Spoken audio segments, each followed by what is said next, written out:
One way অ্যানোভাটা প্রথমে করি। ওয়ান ওয়ে অ্যানোভাটা ইজি আছে। অ্যানোভার অ্যানালিসিসগুলো কিন্তু বেশি পাওয়া যায়, ক্লায়েন্টরা সবচেয়ে বেশি করে independent sample T test, paired sample T test, one way ANOVA, N way ANOVA, মানে টু ওয়ে অ্যানোভা যেটা, কোরিলেশন, রিগ্রেশন, এগুলোর কাজ বেশি আসবে। অতএব এই পার্টগুলো অনেক বেশি ইম্পর্টেন্ট। তো ওয়ান ওয়ে অ্যানোভা হচ্ছে এটা একটা parametric test to compare sample mean of a continuous variable. আমরা সবসময় টি টেস্ট এবং অ্যানোভাতে একটা কন্টিনিউয়াস ভেরিয়েবল অথবা কোয়ান্টিটেটিভ ভেরিয়েবলকে কম্পেয়ার করি। যেমন এখানে সিজিপিএকে আমরা কম্পেয়ার করব। এর আগে for more than two independent group, এর আগে ইন্ডিপেন্ডেন্ট ভেরিয়েবল ছিল জেন্ডার টি টেস্টে, যেহেতু জেন্ডারের ক্যাটাগরি দুইটা, আর যেহেতু জেন্ডারের ক্যাটাগরি দুইটা, টি টেস্ট দুইটার বেশি ক্যাটাগরির ডিফারেন্স বের করতে পারে না। এক্ষেত্রে ইনকামের যেহেতু ক্যাটাগরি তিনটা, হাই, মিডিয়াম, লো, সেক্ষেত্রে অ্যানোভা ছাড়া এটা অ্যানালাইসিস করা যাবে না। তো আমরা যদি জানতে চাই হাই ইনকাম গ্রুপের মধ্যে সিজিপিএ বেশি নাকি মিডিয়াম ইনকাম নাকি লো ইনকামের মধ্যে বেশি, তখন আমাকে ওয়ান ওয়ে অ্যানোভা করতে হবে। আর এটা ওয়ান ওয়ে কেন? এখানে শুধু আমরা ইনকামের ভেরিয়েবলটাকে রাখছি। আমরা যদি এখানে ইনকামের পাশাপাশি জেন্ডারও নিয়ে আসি, জেন্ডারকেও নিয়ে আসি, তাহলে এটা হয়ে যাবে টু ওয়ে। ইনকাম, জেন্ডার, আরেকটা ক্যাটাগরিক্যাল ভেরিয়েবল যদি নিয়ে আসি তখন হবে three way. Three way normally use হয় না, টু ওয়ে অ্যানোভাই সর্বোচ্চ ইউজ হয়। এবার হচ্ছে ওয়ান ওয়ে অ্যানোভার যে ইয়ারটা, ওইটা অলমোস্ট আগের মতোই। There is no difference in CGPA among income level, মানে নাল হাইপোথিসিস বলতেছে ultimately high income, medium income, low income সবার সিজিপিএ একই, কোনো ডিফারেন্স নাই। আগে যেটা বলছে মেল এবং ফিমেলের সিজিপিএ সেম, কোনো ডিফারেন্স নাই। আলটিমেটলি আমরা চাবো এটাকে রিজেক্ট করতে, বিকজ আলটিমেটলি তিনটা গ্রুপের মধ্যে একটা ডিফারেন্স থাকে। তো there is a difference in the CGPA among three level, তখন এটা অ্যাকসেপ্ট হয়ে যাবে। আবার এটা কখন রিজেক্ট হবে? যখন আমার এখানে পি ভ্যালুটা 0.05-এর চেয়ে ছোটো আসবে। অর্থাৎ এই হাইপোথিসিস টেস্টিংয়ের এই জিনিসগুলো কিন্তু এক। আর এখানে আমরা জাস্ট এই জায়গায় একটু ডিফারেন্স আছে। এখানে আমরা অ্যানোভার জন্য আমরা কি করি? এফ টেস্ট ইউজ করি। অ্যানোভা ইন এক্সেল হবে না, এটা আসলে আসছে, এটা হচ্ছে F test or ANOVA in SPSS। So আমরা এখন অ্যানোভার ওয়ান ওয়ে অ্যানোভার অ্যানালাইসিসটা করব। অ্যানালাইসিসটাতে চলে যাচ্ছি ওয়ান ওয়ে অ্যানোভা করার জন্য। প্রথমে আমরা অ্যানালাইজে যাব, কম্পেয়ার মিনে যাব। এখানে আমরা কিন্তু already one sample test, independent sample T test, pair sample T test করে ফেলছি। এখন আমরা চলে যাচ্ছি ওয়ান ওয়ে অ্যানোভাতে। এটাতে ক্লিক করার পর এখানে ডিপেন্ডেন্ট লিস্ট আসছে। এখানে সব সময় ডিপেন্ডেন্ট লিস্টে বসাইতে হবে কোনটা? কন্টিনিউয়াস ভেরিয়েবল অথবা কোয়ান্টিটেটিভ যে ভেরিয়েবলটা। আমরা সিজিপিএটাকে ঢুকাবো এখানে। সিজিপিএটাকে আমরা কম্পেয়ার করব, কার সাথে কম্পেয়ার করব? জেন্ডারকে আনবো না, আমরা শুধু ইনকামকে আনবো। ইনকামটাকে আমরা ফ্যাক্টর লিস্টে আনবো, যেহেতু ইনকামের ক্যাটাগরি তিনটা, লো, মিডিয়াম, হাই। এর আগে কিন্তু আমরা জেন্ডারকে এনেছিলাম টি টেস্টে, কিন্তু এখন আমরা এটাকে আনবো। এখানে কন্ট্রাস্ট, এটা আমার লাগবে না। পোস্ট হক, এটা একটু পরে আসতেছে পোস্ট হক টেস্ট নিয়ে। অ্যানোভাতে কিন্তু একটু ক্রিটিক্যাল বিষয় আছে, এগুলো বোঝা লাগবে। অপশনে ক্লিক করে এখান থেকে আমরা ডেসক্রিপটিভ চুজ করব। ডেসক্রিপটিভে চুজ করলে কি আসবে? প্রত্যেকটা ইনকাম গ্রুপের সিজিপিএ কত, ওইটা আলাদা আলাদা বের করে দিবে। এটার জন্য ডেসক্রিপটিভ সিলেক্ট করলাম। আরেকটা জিনিস সিলেক্ট করব, হোমোজেনিটি অফ ভেরিয়েন্স টেস্ট। ওই যেটা বলেছিলাম যে অ্যানোভা হতে হলে এখানে ইনকাম গ্রুপ হচ্ছে তিনটা, হাই, মিডিয়াম, লো। এদের মধ্যে যে ভেরিয়েন্স, ওই ভেরিয়েন্সটা তিনটা গ্রুপের মধ্যে একই হওয়া লাগবে, ইকুয়াল হওয়া লাগবে। ইকুয়াল হলেই তখন অ্যানোভাটা কারেক্ট হবে। এটা ইকুয়াল কিনা এটা জানার জন্য আমি হোমোজেনিটি অফ ভেরিয়েন্স টেস্টটাকে সিলেক্ট করে দিলাম। এরপর এখানে মিন প্লট আছে, মিনস প্লট। এই মিনস প্লটটা আমি সিলেক্ট করে নিলাম। এটা গ্রাফিক্যাল প্রেজেন্টেশন, যেটা টি টেস্ট দিতে পারে না, যেটা হচ্ছে অ্যানোভা গ্রাফিক্যাল প্রেজেন্টেশন দিয়েও দেখাবে যে মিন কার বেশি বড়, কার ছোট। কন্টিনিউতে ক্লিক করলে পোস্ট হক টেস্টে আমি পরে আসছি, আমি আগে এই রেজাল্টটা দেখি। ওকেতে ক্লিক করলাম, সুন্দর করে আমার আউটপুটটা চলে আসবে। ডেসক্রিপটিভ স্ট্যাটিস্টিক্স আসছে, আপনারা তো দেখতে পাচ্ছেনই। প্রথমে আসলো হচ্ছে ডেসক্রিপটিভ স্ট্যাটিস্টিক্স। ডেসক্রিপটিভ স্ট্যাটিস্টিক্স মানে হচ্ছে লো, মিডিয়াম এবং হাই, এই তিনটার কাদের সিজিপিএ কত। আমরা এখানে দেখতে পাচ্ছি লো ইনকামদের সিজিপিএ, লো ইনকাম স্টুডেন্ট যারা, তাদের ইনকাম সিজিপিএ দেখানো আছে 3.58, মিডিয়াম 3.40, হাই হচ্ছে 3.34। ঠিক আছে, সাথে হচ্ছে স্ট্যান্ডার্ড ডেভিয়েশন আছে, হাবিজাব অনেক কিছু আছে। আমাদের এত কিছু লাগবে না, আমরা শুধুমাত্র মেইন আর স্ট্যান্ডার্ড ডেভিয়েশনটা নিব এখান থেকে। এরপর আছে হচ্ছে test of homogeneity of variance.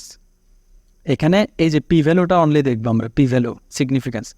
এর আগে আমি বলেছি অলরেডি ইন্ডিপেন্ডেন্ট স্যাম্পল টি টেস্টের ক্ষেত্রে, যেটাতে কামরুন নাহার একটা প্রশ্ন করেছিল যে ইকুয়ালিটি অফ ভেরিয়েন্স অ্যাজিউমড, এই ইকুয়ালিটি অফ ভেরিয়েন্স এই সেম টেস্টটাই এখানে আবার আসছে, test of homogeneity, equality of variance, Levene's statistic. এই দুইটার আমরা পি ভ্যালুটা দেখব, এই পি ভ্যালুগুলো দেখব, আর টি টেস্টের ক্ষেত্রে হচ্ছে এই পি ভ্যালুটা দেখব। তো আমি বলেছিলাম যে আমরা সবসময় অ্যাজাম্পশন টেস্টে, এটা আপনারা নোট রাখতে পারেন, অ্যাজাম্পশন টেস্টে এই যে equality of variance test, normality test, linearity test, এগুলোতে সবসময় চাই আমাদের পি ভ্যালুটা বা সিগনিফিকেন্স লেভেলটা 0.05-এর চেয়ে বড় আসুক। যদি বড় আসে এর মানে হবে যে ভেরিয়েন্সটা ইকুয়াল, আর ভেরিয়েন্সটা ইকুয়াল হওয়া মানে আপনার জন্য ওই অ্যানালাইসিসটা পারফেক্ট হবে। তো আলটিমেটলি এখানে কি আসছে, ছোট চলে আসছে, দ্যাটস ওয়াই আমরা কিন্তু এই মানটা নেই, আমরা নিচ্ছি হচ্ছে নট ইকুয়াল ধরে, কিন্তু আলটিমেটলি ইকুয়াল ধরেই কিন্তু করা লাগে। কেন, দুইটা গ্রুপের মধ্যে আমি কম্পেয়ার করছি, এদের ভেরিয়েন্সটা ইকুয়াল না, তাহলে কম্প্যারিজনটা কিন্তু কি না, মানে লেভেল প্লেইং ফিল্ড হলো না, তখন আপনার রেজাল্ট যেটা আসবে ওইটা ইমপারফেক্ট রেজাল্ট আসবে।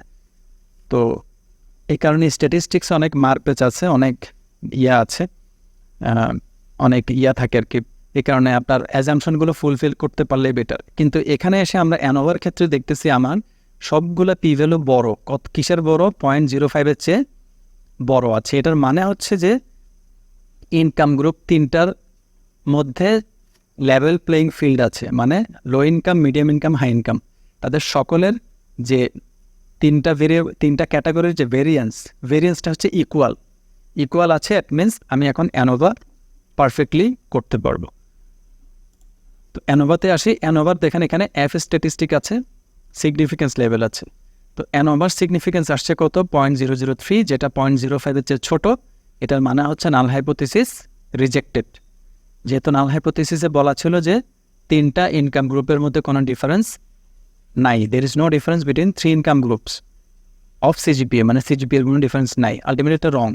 কেননা এই যে মেইন প্লটটা আপনাকে আরও সহজে দেখিয়ে দিচ্ছে, হাই ইনকামের সিজিপিএ হচ্ছে এখানে, মিডিয়াম ইনকামের সিজিপিএ হচ্ছে এখানে, লো ইনকামের সিজিপিএ হচ্ছে এখানে। তাহলে আলটিমেটলি কিন্তু একটা ইনকাম গ্রুপের সাথে আরেকটা ইনকাম গ্রুপের মধ্যে সিজিপিএর একটা বড় গ্যাপ আমরা দেখতে পাচ্ছি। বুঝতে পেরেছি? তো এই মিনস প্লটটা আপনাকে খুব সহজে বুঝিয়ে দিয়েছে তিনটা ইনকাম গ্রুপের মধ্যে সিজিপিএর একটা গ্যাপ আছে, ডিফারেন্স আছে, এবং নাল হাইপোথিসিসটা রিজেক্ট হয়েছে এই টেস্টের মাধ্যমে। এই সেম জিনিসগুলোকে আমি কপি করে ওয়ার্ড ফাইলে সুন্দরভাবে সাজিয়ে নিচ্ছি।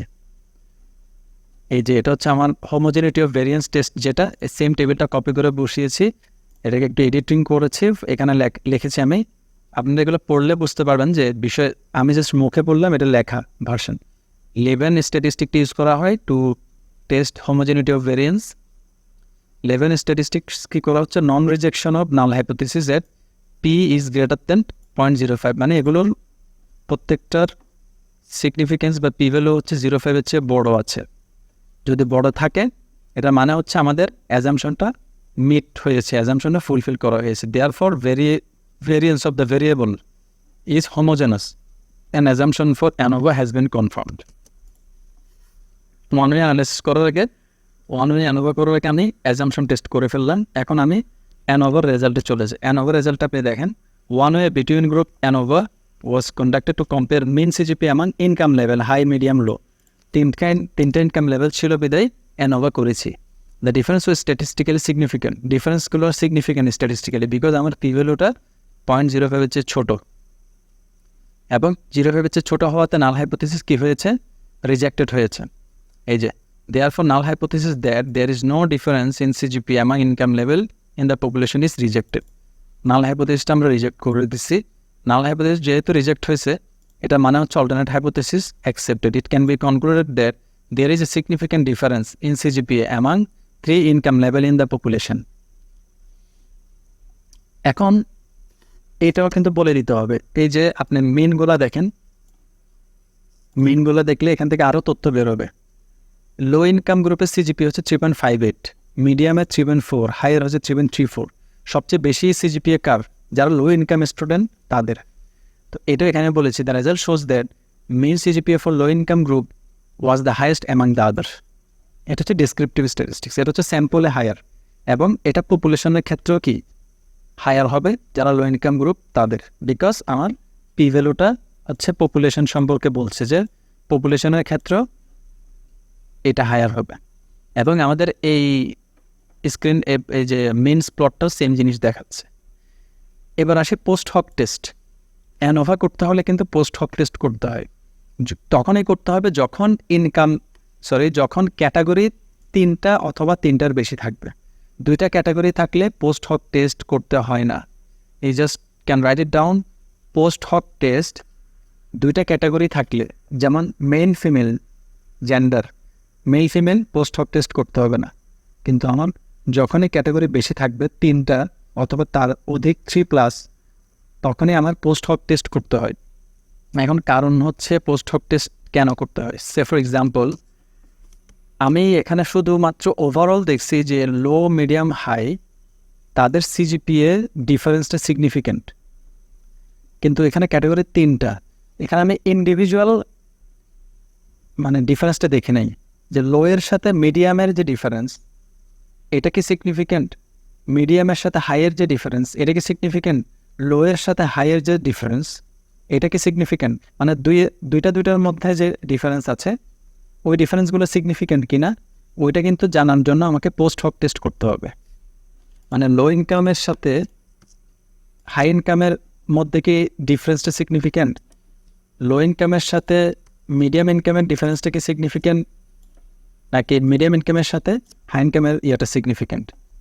এই জিনিসটা জানার জন্য স্পেসিফিক যাওয়ার জন্য আমাকে পোস্ট হক টেস্টে করতে হয়। এটার জন্য আমরা আবার অ্যানোভাতে চলে যাব। তাহলে পোস্ট হক টেস্ট আমরা করব কখন? 2টা শর্ত। একটা শর্ত হচ্ছে ক্যাটাগরি 3 বা 3-এর অধিক হইতে হবে, যেমন মিডিয়াম, লো, হাই 3টা ক্যাটাগরি আছে, এটা হচ্ছে একটা শর্ত। সেকেন্ড শর্ত হচ্ছে আপনার এই অ্যানোভাটা এটা সিগনিফিক্যান্ট হওয়া লাগবে, এই ডিফারেন্সটা সিগনিফিক্যান্ট হওয়া লাগবে 3টা গ্রুপের মধ্যে। 3টা গ্রুপের মধ্যে সিগনিফিক্যান্ট হয়েছে। এখন আমি কই যাচ্ছি? পোস্ট হক টেস্টে যাচ্ছে। এর আগে কিন্তু আমি ফার্স্টে পোস্ট হক টেস্টের অপশনটা সিলেক্ট করি নাই। এখন আমি আবার এখানে যাব, ওয়ান ওয়ে অ্যানোভাতে যাব, আমার সেম ইনপুট দিয়ে আছে, আমি পোস্ট হকে ক্লিক করব।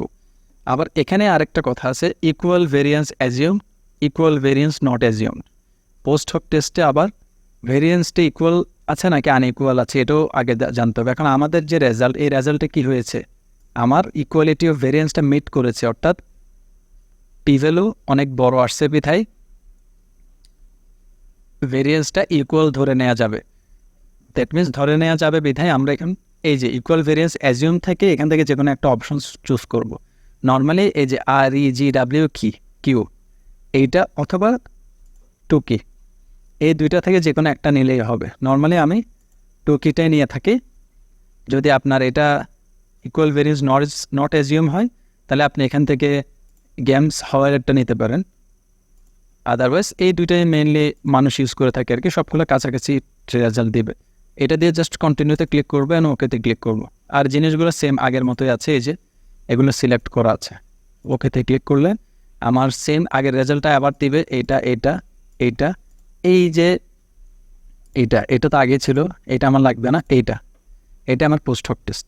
এই যে এটা হচ্ছে মাল্টিপল কম্পারিজন। এখন দেখেন এটা কি দেখাচ্ছে, এটার সাথে লো ইনকামের সাথে মিডিয়াম ইনকামের ডিফারেন্সটা কি সিগনিফিক্যান্ট কিনা, লো ইনকামের সাথে হাই ইনকামের ডিফারেন্সটা সিগনিফিক্যান্ট কিনা, মিডিয়ামের সাথে লো ইনকামের ডিফারেন্সটা সিগনিফিক্যান্ট কিনা, মিডিয়াম ইনকামের সাথে হাই ইনকামের ডিফারেন্সটা সিগনিফিক্যান্ট কিনা, হাই ইনকামের সাথে লো ইনকামের সিগনিফিক্যান্ট কিনা, হাই ইনকামের সাথে মিডিয়াম ইনকামের সিগনিফিক্যান্ট কিনা। তাহলে এটা দুইটার মধ্যে দেখাচ্ছে, যেটা আমাকে এডিশনাল তথ্য দিচ্ছে। এটা জানার জন্য আমরা এই টেবিলটাকে এখানে সুন্দর করে নিয়ে আসলাম, মাল্টিপল কম্পারিজন। এই যে এখানে আপনি পি ভ্যালুগুলো দেখলে বুঝতে পারবেন যে এই পি ভ্যালু আর এই পি ভ্যালু এরা কিন্তু সিগনিফিক্যান্ট হয় নাই, ঠিক আছে? এগুলো বড় এসে গেছে। দ্যাট মিনস মিডিয়াম ইনকামের সাথে হাই ইনকামের যে ডিফারেন্স, ওই ডিফারেন্সটা সিগনিফিক্যান্ট না। এই তো হাই ইনকামের সাথে মিডিয়াম ইনকামের যে ডিফারেন্স এটা কিন্তু সিগনিফিক্যান্ট না। সিগনিফিক্যান্ট কোনটা? লো ইনকামের সাথে মিডিয়াম ইনকামটা সিগনিফিক্যান্ট, লো ইনকামের সাথে হাই ইনকামটা সিগনিফিক্যান্ট। আর অপরদিকে মিডিয়ামের সাথে হাই ইনকামের ওদের সিজিপিএটা প্রায় কাছাকাছি। দ্যাট মিন মেইন ডিফারেন্সটা আসলে কোন জায়গায়, এটা এই টেবিলটা আপনাকে বলছে। মেইনলি ডিফারেন্সটা হচ্ছে লো ইনকাম স্টুডেন্ট যারা, তাদের সাথে হয় মিডিয়াম ইনকামের অথবা হাই ইনকামের এই ডিফারেন্সটা বেশি সিগনিফিক্যান্ট, এটা পপুলেশনের ক্ষেত্রে বেশি সিগনিফিক্যান্ট। এটাই আপনাকে এখানে এক্সপ্লেন করে বলা হচ্ছে। That group difference was significant, the post hoc test was run using 2 key HSD, এটা হচ্ছে 2 key HSD বলে, except the difference between medium and high income group, all other between group difference was significant at এত